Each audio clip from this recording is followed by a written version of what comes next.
अस्सलाम वालेकुम जी। मेरा नाम बिशारत अली है। अभी 5 भैन भाई अम्मी अबू फौत हो गए।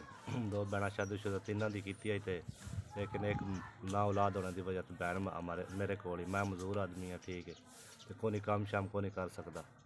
तो भैन जी मेरे नाल है, वह भी तेरा मेरा किसी घरे का करके थोड़ा निज़ाम चल रहा, वह भी बड़ा मुश्किल चला रहे हैं। वाडियां का सीजन होने की वजह तो मेरी भैन का जोड़ा घर काम आई, वह भी थोड़ा वो ख़त्म हो गया, ठीक है, बड़ा मुश्किल काम निज़ाम हो गया। हाँ, मैं पैदाइशी पोलियो का मरीज़ हाँ, बचपन तो ही मेरी लत सुक गई है,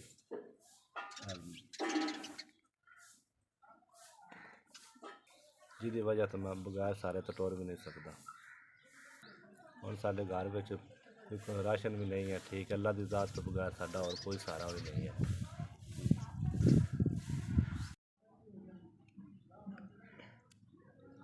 मेरा वीरा भला होवे तुहाडा, जिन्हें इमदाद की, 5000 रुपये दिते, कबूल अल्लाह करे।